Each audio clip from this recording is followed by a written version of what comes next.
Arranco esta nueva sesión del curso de diseño cívico 2023. En esta clase de hoy vamos a ver un poco la última, la cuarta herramienta que incluye el diseño cívico toolkit que os he presentado en las clases anteriores. Se llama Matriz de Ámbito Cívico. Esta herramienta realmente creo que es una herramienta muy potente para mejorar los procesos de mapeo y para ayudarnos en la priorización que debemos de hacer, sobre todo al principio de los procesos, pero también puede ser muy útil durante los procesos participativos. Esto un poco recuerdo, yo he comentado mucho esta dificultad eh, de alguna forma enfocar bien el tiempo que nosotros dedicamos a las diferentes partes, dinámicas, acciones que componen, ¿no?, un proceso de activación de inteligencia colectiva o en cualquier proceso de colaboración, porque siempre vamos a estar con esa sensación de que nos falta tiempo. Es normal. Y entonces, conseguir encontrar la forma de priorizar siempre es una ayuda muy grande. Lo que ocurre es que esta priorización nosotros normalmente como que la hacemos un poco intuitivamente. Creo que sobre todo los que tenemos un poco de experiencia, hay como prácticas que directamente ya nos dice a dónde tenemos que ir a pescar, a dónde tenemos que ir a insistir y a encontrar como de una forma más fácil y más rápida ciertas cosas.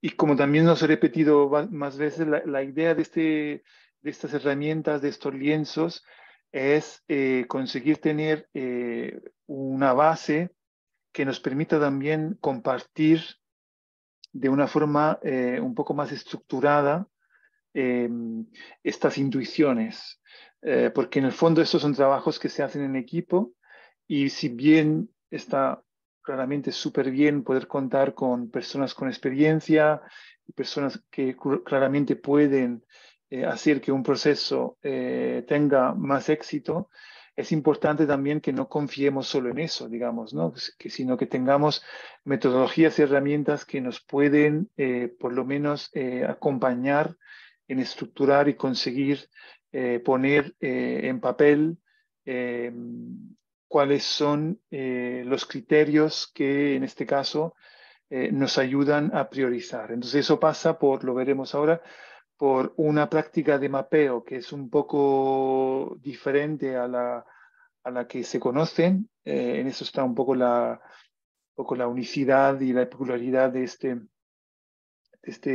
método y de este toolkit. Entonces no es simplemente el mapear los diferentes actores, prácticas, sino que esto se hace en función de una reflexión que tiene que ver con el concepto de ámbito cívico. Esto también es una aportación que yo hago desde mi investigación, eh, incluso asociada durante un tiempo. Han sido 10 años y no lo he acabado, esto hay que decirlo. 10 años de doctorado trabajando este enfoque y bueno, pues la verdad que no he conseguido acabarlo, pero por lo menos he conseguido estructurarlo para este ebook, ¿no? Entonces ahí hay una primera versión del ebook que habéis recibido y estoy acabando esta segunda versión que tiene diferentes actualizaciones. Y uno de los puntos, diría yo, más potentes de esta investigación que quiero aclarar, que es una investigación que de hecho, bueno, decía que ha durado 10 años, pero que desde el principio ya estaba conectada con mi propia práctica profesional. Entonces, como es muy importante eso, ¿no? No es una teoría eh, para luego pasar a la práctica, sino que es como una, eh, digamos, traducción a unas herramientas de lo que yo he podido experimentar desde la práctica.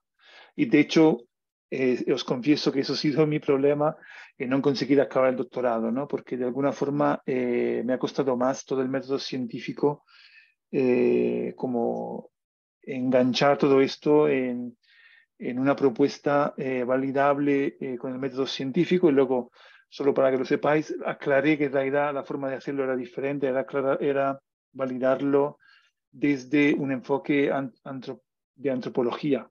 Fíjate, esto es lo que entendí gracias a un amigo y un antropólogo muy, diría, muy relevante a nivel nacional e internacional, Alberto Corsín.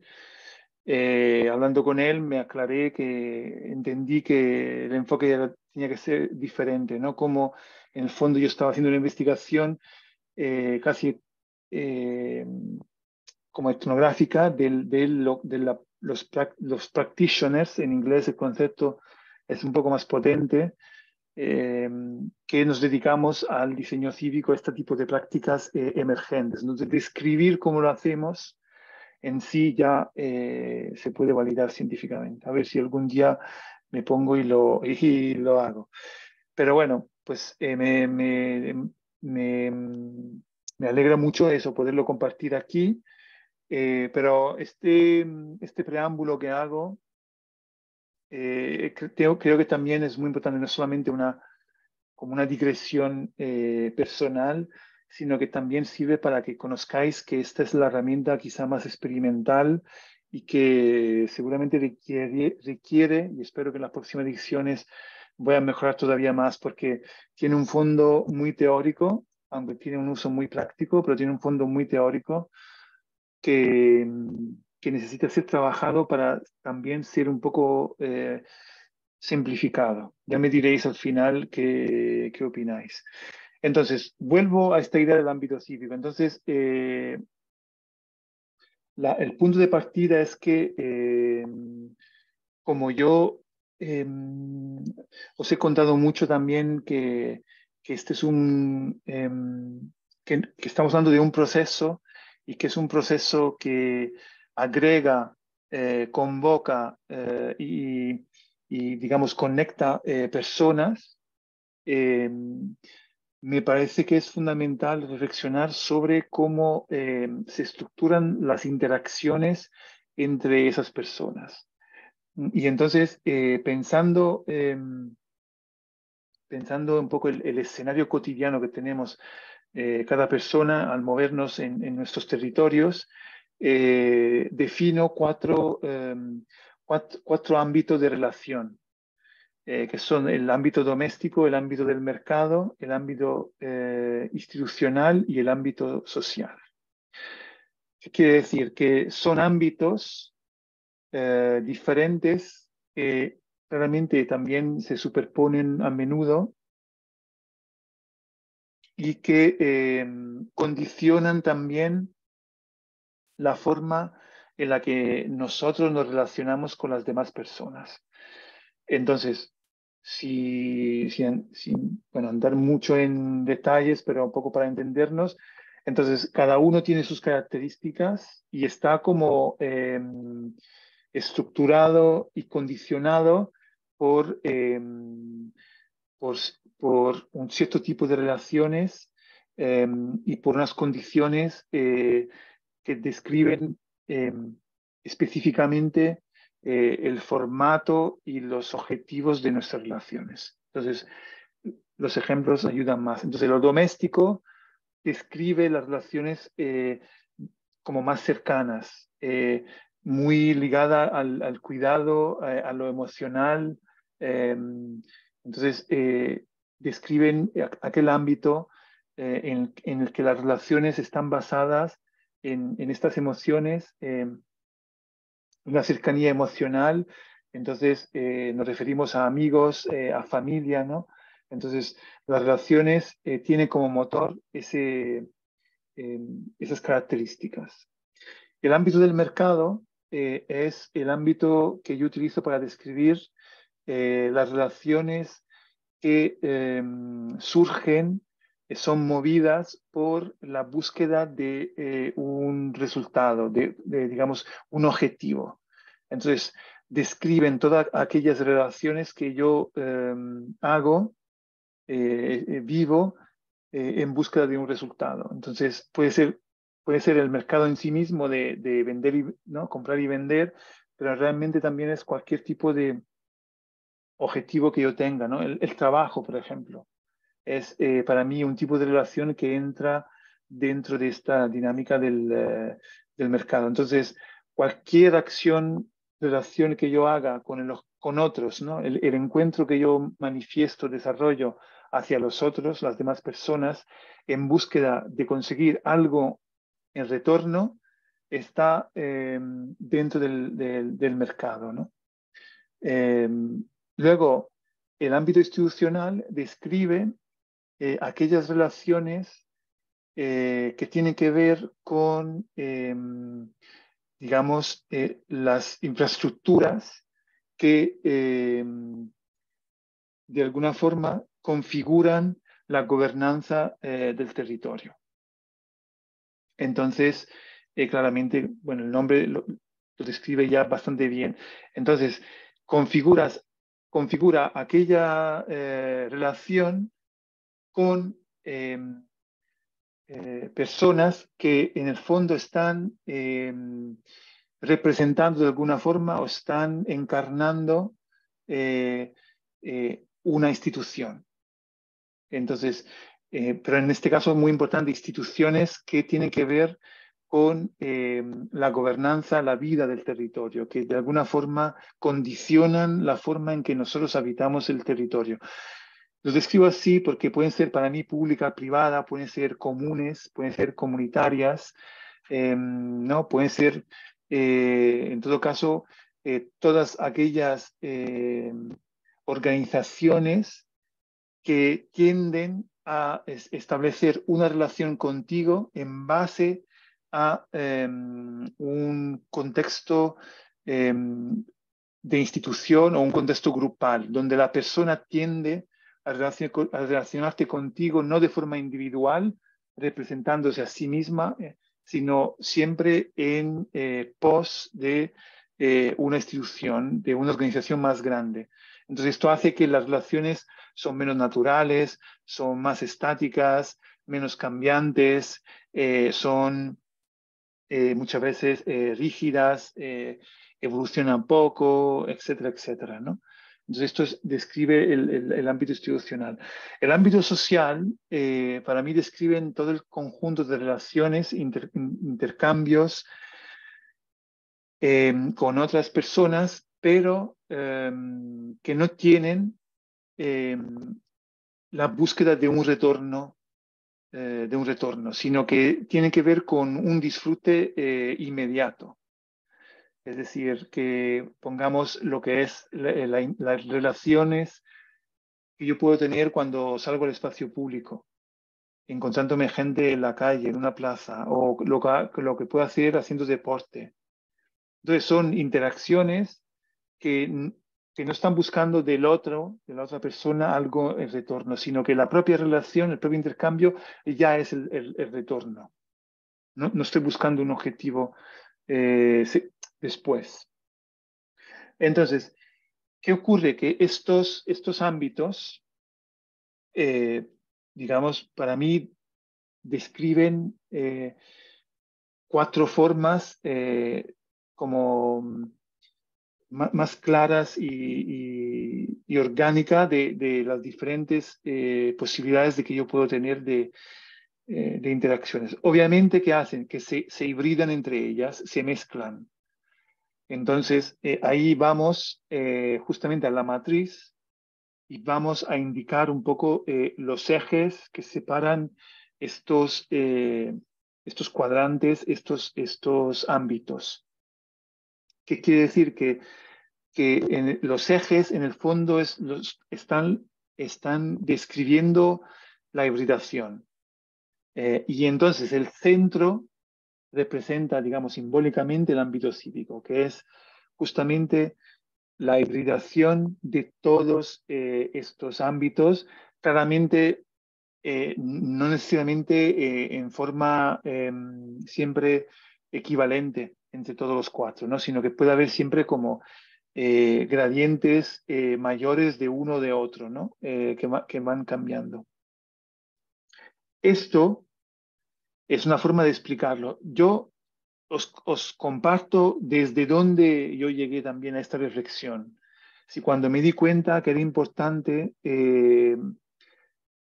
entender que existe un ámbito relacional que podemos llamar ámbito cívico, que es un ámbito híbrido y que congrega diferentes ámbitos, diferentes formas en que nosotros, las mismas personas, realmente tenemos en ámbitos diferentes, siendo siempre la misma persona.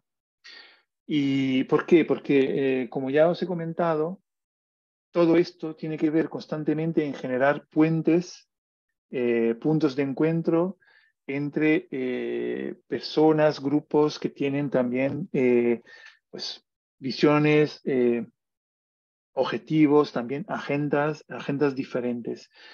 Y esto para mí es muy importante, frente a una idea, esto puede parecer polémico, pero frente a una idea democrática en la que los encuentros se arreglan, digamos, se resuelven en base a mayorías, lo que estamos haciendo aquí no es eso, digamos, no estamos buscando mayorías alrededor, por ejemplo, de un ámbito o de una propuesta. Estamos necesariamente buscando un encuentro entre minorías, porque cualquier proceso de este tipo necesariamente trabaja con minorías, eso sí, en plural, minorías.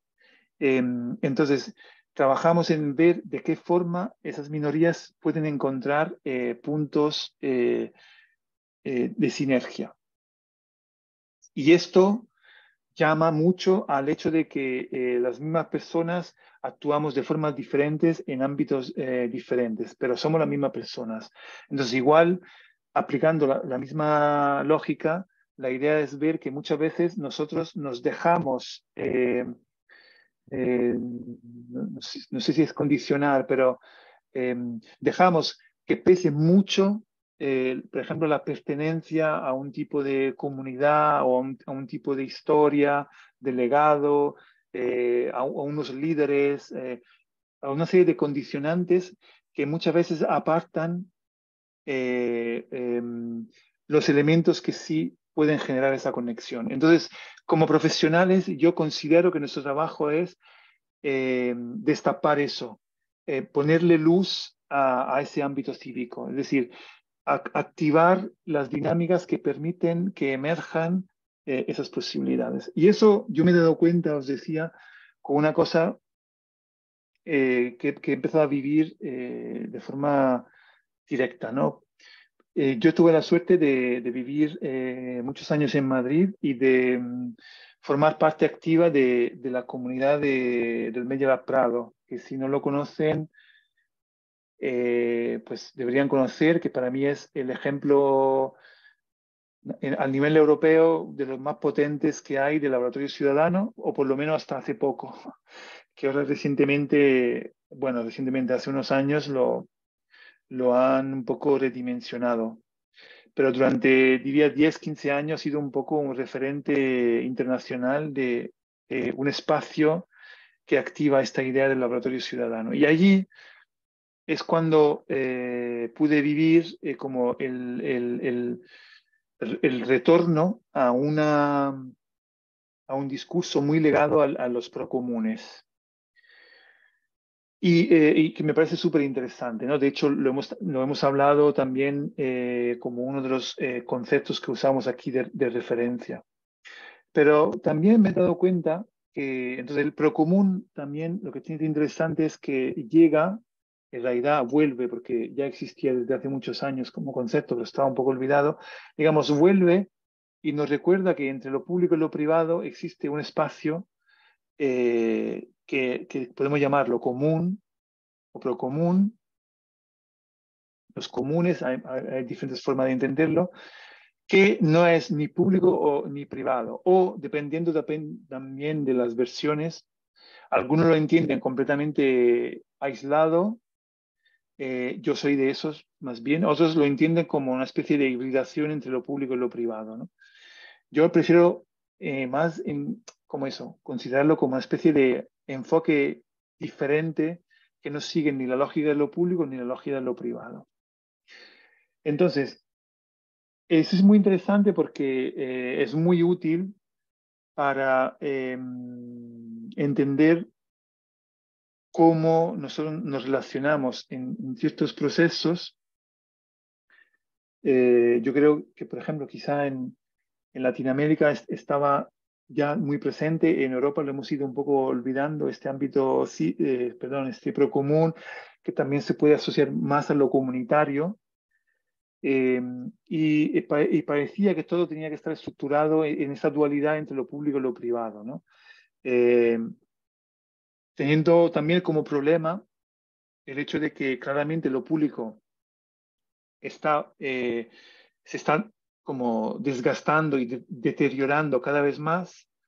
Y entonces parecía casi que cuando le quitas terreno a lo público, le estás dando como pie a lo privado para ganar todavía más terreno, ¿no? Entonces, de alguna forma, estás incluso dando pie a que se generen dinámicas de menor solidaridad y de menor huella colectiva.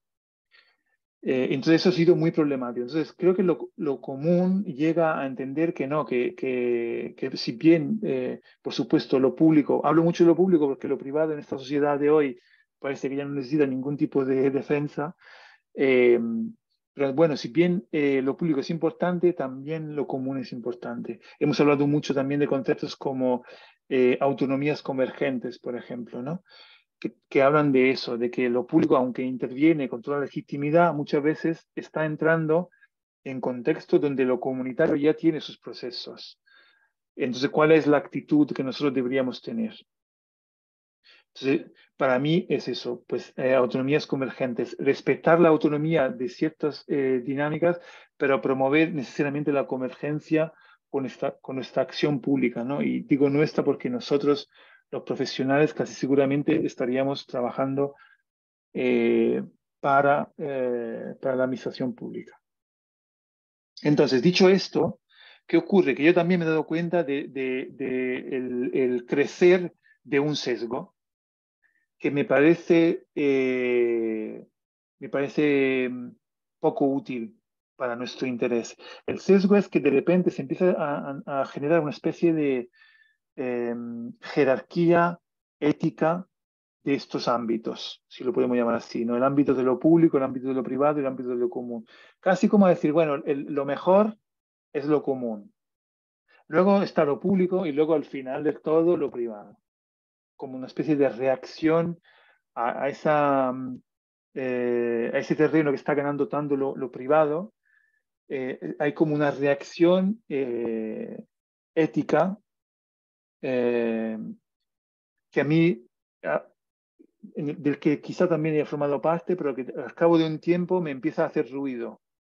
Si empiezo a entender que me parece extraño generar jerarquías de mejor, peor, etcétera, sino que justamente lo que deberíamos entender es que existen esos tres ámbitos y que nosotros justamente como profesionales nos toca constantemente generar puentes entre ellos, ver cómo se activan las colaboraciones, ¿no? Y de alguna forma eso se podría ver justamente como activar la colaboración entre los ciudadanos, que deberían representar un poco lo comunitario, lo común, la administración pública, ¿no? Lo público, y las empresas, el sector privado, ¿no? Con lo privado.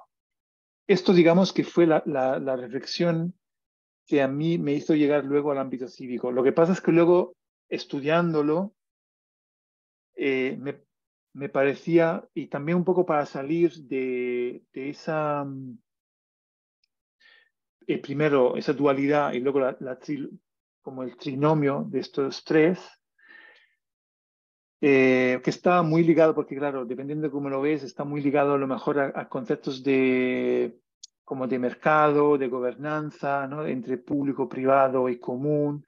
Eh, He querido buscar una forma de entender que tenemos que trabajar para juntar diferentes formas de relacionarnos sin entrar necesariamente en esas diferenciaciones entre público, privado y común. Y entonces, no sé si ha quedado claro, pero así nace la idea del ámbito cívico y se estructura con la lógica que os comentaba antes.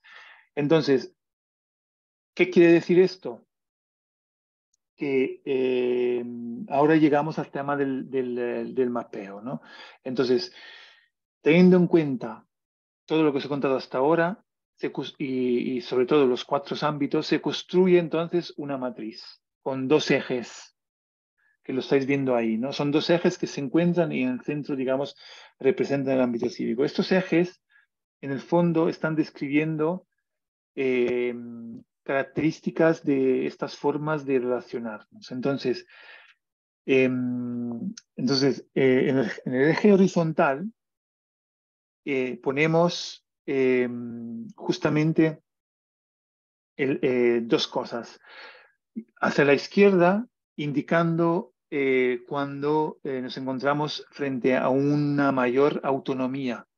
Digamos que las relaciones, eh, de- digamos que en estas relaciones que generamos somos muy autónomos. Nos condiciona menos lo exterior, digamos, simplificando. Eh, y hacia la derecha es cuando estamos más entrando en un contexto de integración, digamos que existen reglas, códigos, escritos o no escritos, impuestos o no impuestos, que de alguna forma están ahí, entonces requieren una integración. Mientras que a la izquierda vamos más en autónomo, no hay reglas reales, digamos, que se construyen también un poco de forma autónoma. Y esto también es como que hacia la izquierda vamos más hacia un beneficio personal de estas relaciones y hacia la derecha más como existe un beneficio colectivo. Digamos que las relaciones tienen que ver con la existencia de ese beneficio colectivo. No es que nuestra relación necesariamente esté construyendo eso, pero está condicionada por ello, ¿no? Eh, entonces, luego, sin embargo, y entonces por eso os podéis imaginar, por eso, por qué en los ámbitos de la izquierda está más el mercado de lo doméstico, que son más autónomos, donde hay más como el beneficio personal, el que eh, regla lo que está ocurriendo, ¿no? Mientras que a la derecha encontramos más lo institucional y lo social, ¿no? Porque lo institucional se entiende muy bien la integración, ¿no? Es que realmente estamos hablando de gobernanza, estamos hablando de gobernanza del territorio, de instituciones, de organizaciones que nacen justamente para estructurar eso, ¿no? Y lo social también se entiende como ese beneficio y esa dinámica colectiva. Entonces, en el eje vertical es cuando vamos a ver, sin embargo, otro tipo de cosas, ¿no? Vamos a ver una escala, entonces más abajo una escala más local y hacia arriba una escala más global. Y luego también el nivel de interacción que tenemos, ¿no? Abajo es como una interacción más individual, particular, y hacia arriba es más una interacción más genérica, más general, ¿no? Entonces ahí también por eso se entiende. Lo doméstico y lo social es como, yo lo entiendo como a una escala más cercana y todo como mucho más particular. Mientras que el mercado y lo institucional juega a un nivel mucho más global. Digamos que eso, como que la interacción juega con temas mucho más generales y tiene un alcance y consecuencias también mucho más amplias. Entonces, jugando con eso es cuando nace esta matriz. Entonces, que tiene los cuatro ámbitos tenemos claramente los ejes, comentábamos antes.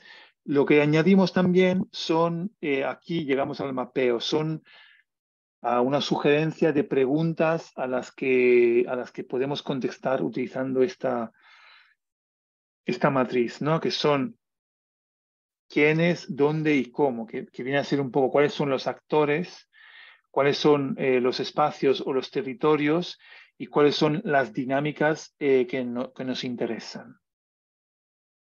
Entonces, ¿qué ocurre aquí?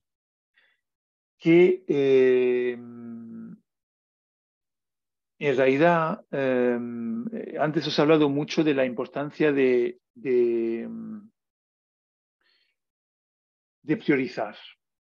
Entonces, y sobre todo, creo que es importante una priorización al principio, cuando estás arrancando, aunque te pueda ayudar durante el propio desarrollo del trabajo participativo, de esta inteligencia colectiva, te puede ayudar a entender ciertos elementos, dónde están y por qué son más importantes que otros. ¿Qué ocurre?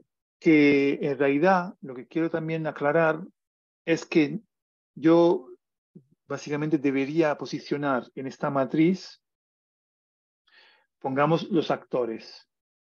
Entonces, como creo que ocurre en cualquier mapeo, no es que haya un lugar que es mejor que otro, ¿no? Volvemos a lo de siempre, ¿no? No es que, yo qué sé, lo social es mejor que el mercado o lo institucional es mejor que lo doméstico. Entonces no es que hay un análisis ético para diferenciar entre bueno y malo. Ya habéis notado también que todo esto sirve también para romper las dualidades. Es un poco romper eso, ¿no? No quedarnos en esas dualidades. Yo quería romper también lo que os comentaba antes de público-privado común, que para mí seguía montando la dualidad porque en el fondo ponía siempre como el común en el medio, estabas siempre pensando luego en la dualidad entre público y privado, ¿no? Sino que tenemos que entender cuáles son las prácticas que condicionan luego el éxito de lo que nosotros vamos a proponer en el proceso de participativo y de codiseño, colaboración, lo que sea. Entonces, ¿cómo lo hacemos? Entonces, el sentido de una matriz estructurada aquí con los 4 cuadrantes y los 2 ejes es básicamente que cuanto más posicionemos algo en el centro, más estamos hablando de elementos hibridados, de elementos menos puros, de mezclas, ¿no? Cuanto más nos alejemos del centro y vayamos hacia las esquinas, más nos acercamos hacia la pureza, digamos, ¿no? La definición eh, que más representa a ese ámbito, ¿no? Entonces, que sería como lo más institucional, en la esquina arriba a la derecha, ¿no? Lo más asociado al mercado en la esquina a la izquierda arriba, lo más doméstico en la esquina abajo a la izquierda y lo más social en la esquina abajo a la derecha. Entonces, estas esquinas nos pondrían como nos sirven como referencia para mapear los elementos más puros, ¿no? Entonces, yo qué sé, un ayuntamiento, ¿no? Pues estaría aquí en la esquina arriba a la derecha. Que luego también, ayuntamiento puede ser un quién, pero puede ser también un dónde. Esto lo hemos visto en los lienzos, ¿no? Porque nos interesa como lugar para entender que es la casa de alguien, en este caso la casa de lo institucional, pero también como actor suele jugar un rol, ¿no? Y es una de las cosas que también hemos hablado mucho de que en el diseño cívico existe el rol de lo público. No es simplemente un garante. Y eso es un tema problemático. Lo hemos explicado en el proceso circular, que tiene 4 macrofases. Las 2 fases iniciales tienen que ver justamente en cómo estructuras las relaciones que tú estableces con los diferentes actores, incluida la administración pública. Pero no me quiero ir por las ramas, pero para que os acordéis. Entonces, ¿cómo nos sirve a nosotros para priorizar? Yo os hago un ejemplo y os doy también una interpretación que yo hago.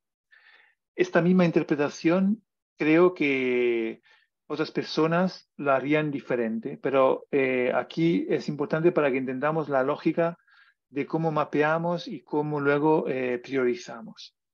Entonces, yo os he contado ejemplos cuando hablamos también de nuestra relación con la administración pública o del proceso circular, justo lo que comentaba ahora hace poco, que uno de los elementos críticos y lo que diferencia también el diseño cívico de otros enfoques tiene que ver con la capacidad de abrir cuanto antes el proceso, porque es realmente allí donde se juegan realmente lo más valioso y es lo más difícil de abrir, porque muchas veces son las preguntas mismas que están equivocadas. Entonces, aunque abramos después a un codiseño, toda la parte anterior de definición de la problemática del proceso realmente ya tiene como un sesgo que es muy difícilmente mejorable. Y también os he comentado que, sin embargo, ¿qué ocurre? Que ese proceso de apertura que tú haces al principio no es realmente un proceso participativo en el sentido siempre representativo, institucionalizado, sino que muchas veces es una especie de, digamos, dinámica de validación que tú estás haciendo. Es como, vale, yo tengo este análisis también de que existe esta problemática y tengo como objetivo abordarla de esta forma. Entonces, en lugar de empezar ya todo el proceso implicando a todos los actores, lo que yo debería hacer en esa fase que yo llamaba, ¿no? El proceso circular que habéis visto en la otra clase, la de situar, yo lo que voy a hacer es ir a conectar con algunas comunidades, con algunos actores, también con algunos técnicos, internamente también a la administración pública, fuera, algunas organizaciones clave, para simplemente ver si lo que estoy planteando tiene sentido que siga de esta forma o si debería ser modificado en alguna dirección de manera que puede tener más sentido y además conseguir una mayor implicación de una mayor variedad de actores y comunidades. Entonces, aquí nos encontramos con la problemática, ¿vale? Pero entonces, ¿cómo hago yo para seleccionar cuáles son los primeros actores con los que voy a hablar? ¿No? Y esto también es una cosa que también nos viene bien en general por lo que comentábamos al principio, cualquier proceso que yo empiece, tengo que empezar con contactar y conectar con los actores.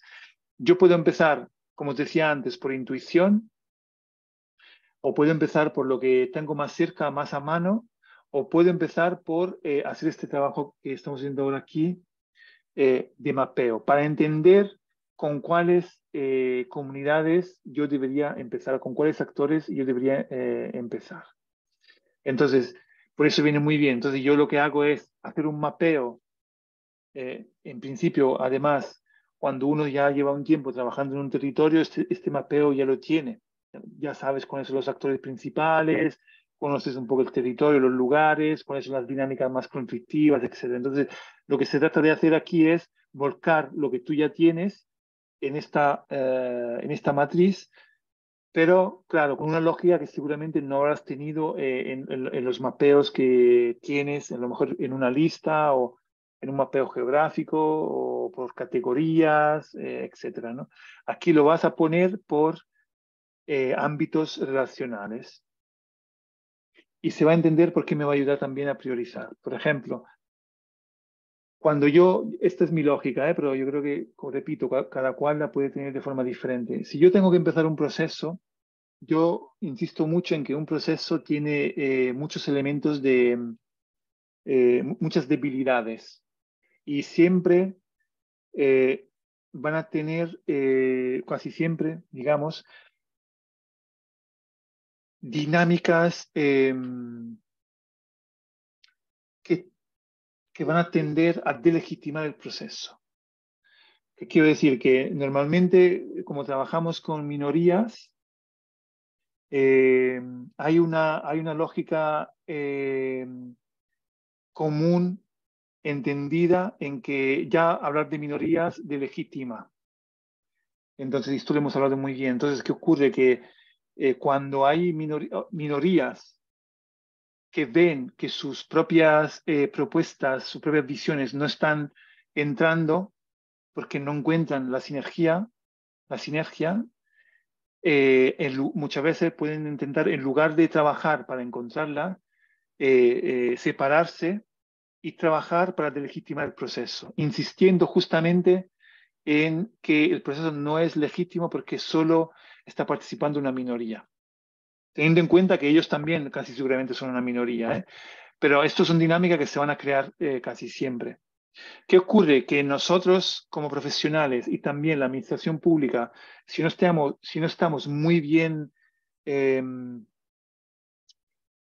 concienciados, podemos caer en esa trampa. Podemos caer en la trampa de que el proceso solo es legitimado por mayorías. Entonces, claro, destruimos el proceso de participación, de inteligencia colectiva, porque entramos en un proceso de mayorías, que es un proceso de simplemente seleccionar el que tiene más fuerza. Y entonces ya vamos por otro camino que a nosotros aquí no nos interesa.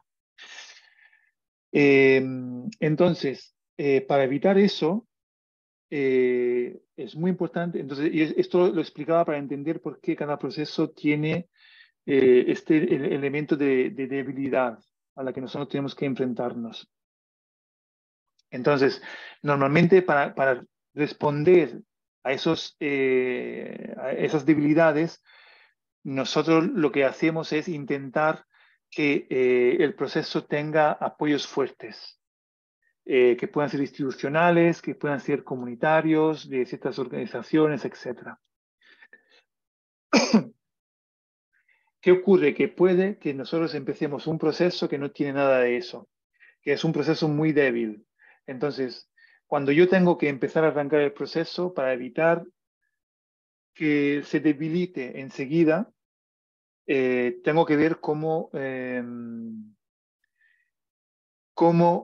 consigo aliados, básicamente. Entonces, aquí yo creo, sería mi forma de trabajar, ¿no? ¿Qué voy a hacer yo? Yo, en este caso, iría a buscar actores que estén mucho más hacia el centro, mucho más hacia los ejes, es decir, mucho más hibridados.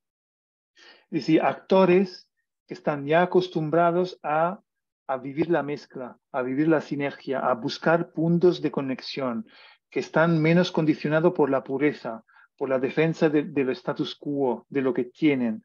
Están más acostumbrados entonces a valorar en su propia identidad incluso ese punto de hibridación. ¿Por qué? Porque entiendo que con ellos me van a entender más fácil y entonces puedo conseguir que apoyen y entonces fortalezcan el proceso. Esta es mi lógica, ¿eh? Sin embargo, si yo estuviera con un proceso que tiene ya su legitimidad establecida, yo no iría a los híbridos. ¿Por qué? Porque los híbridos tienen un problema, que son una burbuja, ¿no? Es decir, que justamente al entenderte mejor, te dan la ilusión de que las cosas van a ser más fáciles y te puedes llevar una sorpresa enorme. Entonces, yo lo que haría cuando tengo un estatus sólido, legitimado, iría a hablar primero con los más cañeros, con los más diferentes, con los más puros, con aquellas instituciones, organizaciones, comunidades, personas que tienen además las prácticas más puras, menos hibridadas, menos entendibles también, porque quiero entender lo antes posible a lo que me tengo que enfrentar. Entonces, antes incluso de empezar todo el proceso, cuando estoy abriendo, eso parecería ilógico, ¿no? Porque, ostras, te vas a enfrentar enseguida con esos que te pueden dar miedo que te tumben el proceso. No, pero si tú lo tienes ya robusto, es muy bueno ir a hablar ya con ellos porque cuanto antes sabes por dónde van a venir los mayores conflictos, mejor va a ser para ti para gestionar y diseñar todo el proceso, ¿no? Entonces, esto es la lógica que yo utilizo para la priorización, ¿no? Entonces, yo mapeo, entonces repito, el mapeo me está definiendo mayores y menores hibridaciones de actores, lugares y dinámicas, y luego yo, cuando tengo que priorizar, eh, empiezo a utilizar esta lógica. Otra lógica es saber justamente este mismo tipo cuando un proceso, por ejemplo, flaquea de institucional, ¿no? O flaquea de lo social, o flaquea del mercado. Entonces yo sé, bueno, pues igual debería ir a buscar algunos actores, algunos espacios y alguna dinámica que vienen de ese sector que creo que está fallando, ¿no? Eh, pero bueno, creo que luego la lógica de cada persona que lo use puede ser diferente. Para acabar, lo que también quiero comentar aquí es que es muy útil, de hecho, utilizar este Canvas, esta matriz, colectivamente. Digamos, esta no es una matriz que tú usas con los actores, no necesariamente sería más raro, aunque lo puedes hacer, sino que lo usas más entre digamos, el equipo y justamente esas primeras personas, organizaciones con las que te estás relacionando para hacer ese mapeo. ¿Por qué? Porque si lo haces con más personas, nacen debates. Y esos debates son muy ricos para entender muchas cosas. Por ejemplo, yo antes comentaba, pues el ayuntamiento, la municipalidad la pongo en la esquina arriba a la derecha porque es institucional. Pero luego uno dice, bueno, ¿dónde pongo una biblioteca? ¿Dónde pongo una tienda de barrio? ¿Dónde pongo la iglesia? ¿Dónde pongo un centro deportivo? ¿Dónde pongo pues un conjunto de viviendas? O no necesariamente existe una respuesta objetiva, sino que de verdad, dependiendo de los puntos de vista, esa respuesta o ese posicionamiento dentro de la matriz puede cambiar. Entonces, claro, esto de alguna forma te ayuda a manifestar de una forma muy clara esas diferencias.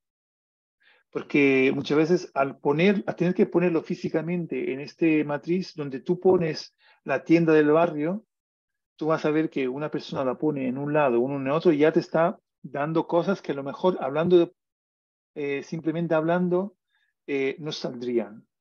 Y entonces esto también te está dando elementos, insumos, ¿no? Que te pueden ser muy útiles para entender luego cómo vas tú a gestionar el proceso.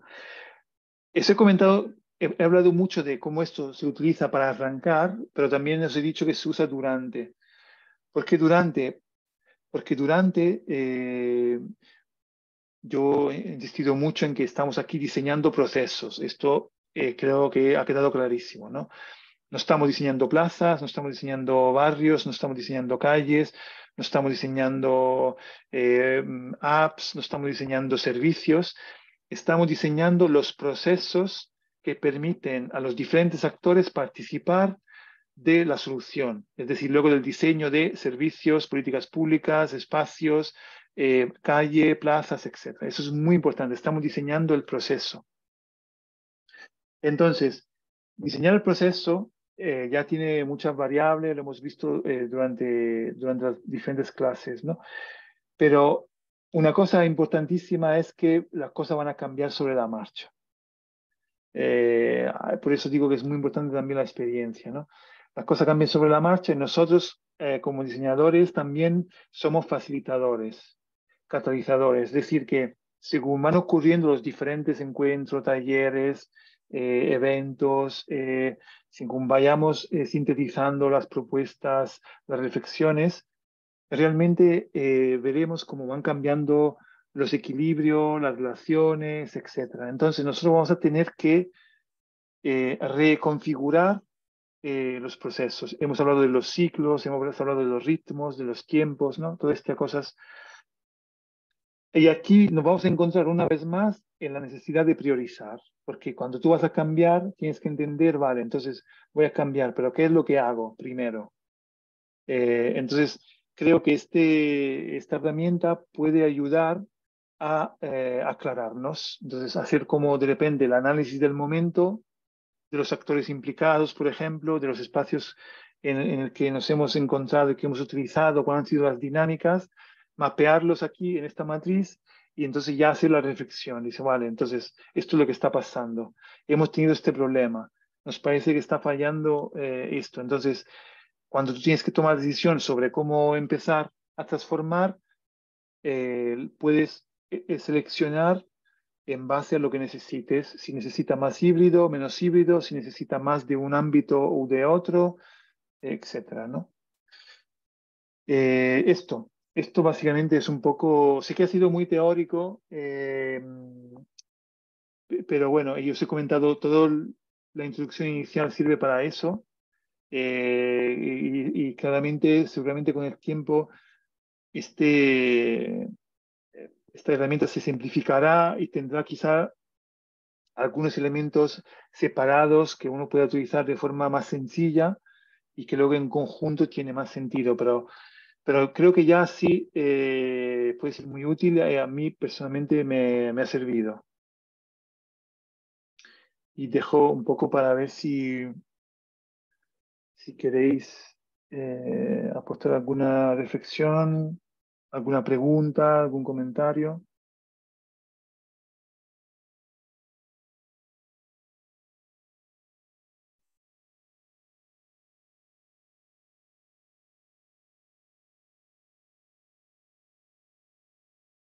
Bueno, parece que no. Yo creo que igual os he quedado fritos. Nada, pues si no hay más preguntas, lo dejamos aquí. Eh, y nada, para terminar, yo os comento que eh, faltan dos clases más y terminamos a Francesca. Francesca, Sí, sí, hola, ¿qué tal? buenas. Mira, has dicho que tú primero, lo primero que hacías era lanzarte con la gente que es más, que está menos hibridada, que es la más difícil de entender, la que generalmente suele generar más problemas, porque es como que tiene creencias muy arraigadas y muy firmes, ¿no? Sí, Eh, pero ¿y qué haces con ellos? Quiero decir, de qué manera empiezas a trabajar con ellos y no generas la sensación en el resto de la gente de que esta gente que generalmente al tenerlo todo tan claro y tener esas visiones y esas imágenes de cómo tiene que ser todo, suele ser la gente que más habla, suele ser la gente que más participa y de algún modo silencia a los demás, ¿no? Entonces, cuando tú abordas primero el tratamiento con ellos, ¿cómo haces para que los demás no se sientan... vale. O si o te pregunto, ¿te ha pasado que alguna vez los demás han sentido... Sí, sí. Sí, sí, no, muy buena pregunta, ¿eh? De hecho, me permite explicar mejor ese tema. Entonces, yo comentaba que yo hago eso cuando siento que el proceso está ya fuerte, el proceso está legitimado, cuando siento que el proceso no vacila, digamos que no tiene problema de que sea fácilmente atacable, entonces delegitimado, ¿no? Esto es importante. De hecho, cuando se encontramos al revés, que siento que el proceso está un poco así, hago lo contrario. Justamente voy a buscar los más cercanos, los más hibridados, etcétera. Pero hay que aclarar una cosa, que esto no quiere decir, si os acordáis, yo presenté el lienzo de proceso circular y lo he dividido en cuatro macrofases, que son sitúa, socializa, codiseña y luego está la implementación.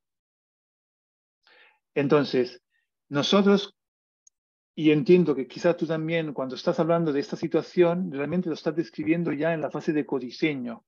Es decir, cuando nosotros estamos ya en la operativa de hablar con los diferentes actores para llegar a una propuesta. En realidad, yo insistí mucho de que aquí estamos hablando de esto al principio. Yo me refiero a la fase, a las dos primeras fases, la de situar y la de socializar, donde realmente con esas personas no estamos hablando para llegar a una propuesta. Estamos hablando para conocerlas y justamente para sondear cuáles son sus visiones, para que nos puedan ayudar a nosotros a encarar y diseñar luego el proceso de codiseño que empezará después. De manera que cuando empieza el proceso de codiseño real, claramente eso se hace con todos a la vez. Pero como yo antes ya he hablado con algunos y me sé, realmente es como casi que los estás estudiando, es al revés, como ya me sé por dónde van. Cuando empezamos a trabajar en conjunto, yo ya sé cómo evitar lo que tú dices, ya sé cómo evitar que de repente se vienen a las reuniones y toman toda la palabra, ya sé cuáles son sus actitudes, cuáles son sus posturas, y no es porque yo tenga que tampoco ir en contra de esas, ¿no? No es que se trate de eso, pero tengo los elementos que me ayudan a evitar que luego su visión más firme, más clara, acabe arrasando frente a otras personas que a lo mejor, o otras organizaciones o comunidades que no lo tienen tan clara, o como tú decías, o a lo mejor no tiene tanto tiempo para participar, etcétera, ¿no? No sé si me he explicado, justamente ahí está el punto. Sí, sí, perfectamente. Perfectamente, está claro. Gracias. Vale, no, no. La pregunta, la verdad que es muy buena para aclarar eso, que es un punto esencial si no se entiende bien.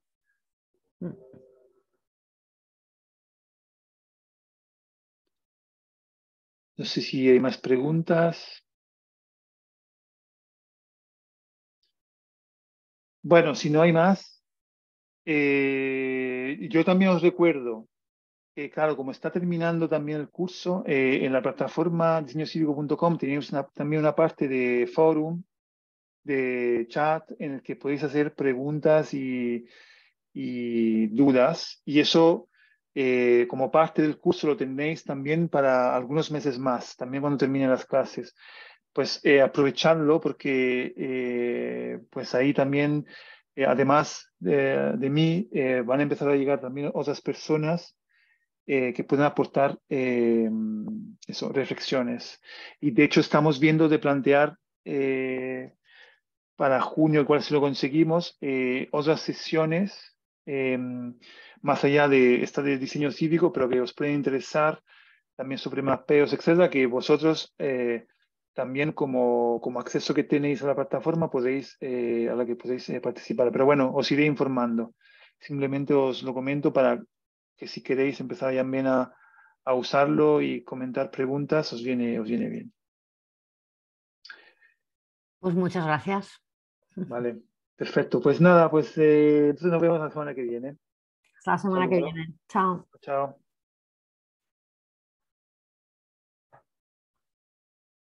Chao.